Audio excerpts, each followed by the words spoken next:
there's a difference between the survivor you'd want to be and the survivor you might be. After watching it, you think what you would like to be, and then you think, oh, maybe I'm a bit more like that character, and probably you don't know until it happens. But I think I would be, depending on the circumstances, I think, just watching it last night, I think that I would have this need to be near the people that I love, first of all. Beyond that, I don't know. I don't think I'd kill anybody else to get there. No, like you, I would try to be really closest to the people I love.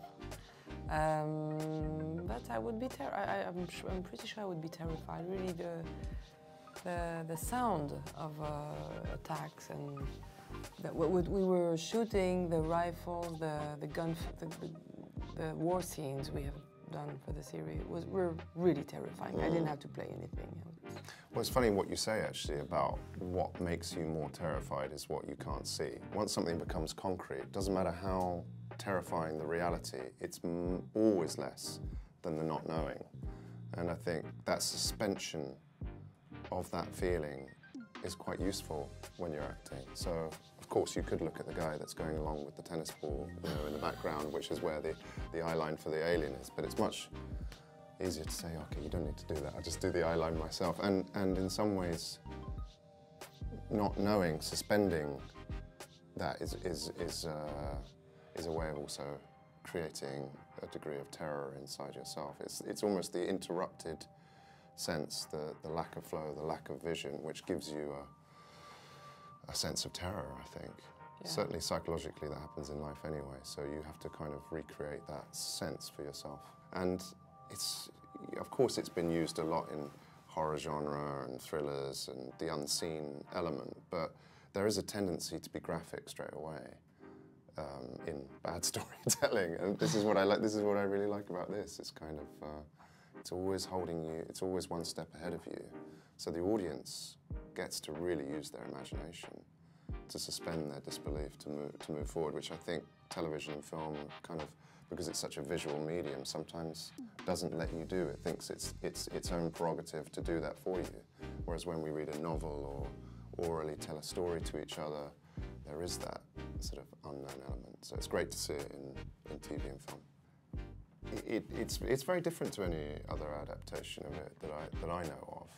It's very different to the novel itself, but what it does is it takes the bones of it and reimagines it in a very, very credible world today, without glossing over it, without making a bunch of heroes who are existing, or going back to the old version of it where everybody's nice English people wandering around in their tweeds, and then suddenly something happens and they're all a bit useless. I think it shows real people in the world, not all from the same place, all from different backgrounds, all with a very different vision, value system of the world, and then suddenly they're all in the same space. Some are more prepared for it because they've been existing already as a survivor already. You know, like a character who's a refugee, he's already in that mode.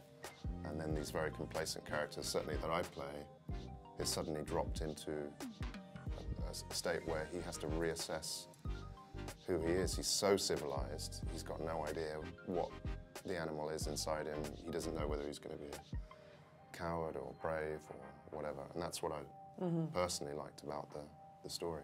Very fallible characters. And also there's something I find weird right now is that the adaptation that has been done before were a period of time where it was really pure science fiction, even though it was a contemporary vision. It was always something about fiction and imagination. Today I hear sometimes people talking about end of the world, really. I mean, serious people. Things, climate changing. For the first time last year, I heard 2050 is going to be the end of the world. I heard that on television. People are talking seriously about it. So the idea of the end of the world is not pure fiction. I hope it is. But there is something, even scientists, people are talking about the end of the world like a serious thing. It's not a novel. So it's this Siri coming right now is quite disturbing for that, because of course it would not be, probably not this end of the world, but there is something that we are... It's in the zeitgeist, yeah. It's like in our unconscious. There's something in our unconscious mind, in our mind, unconscious mind, yeah, that is going on with this idea.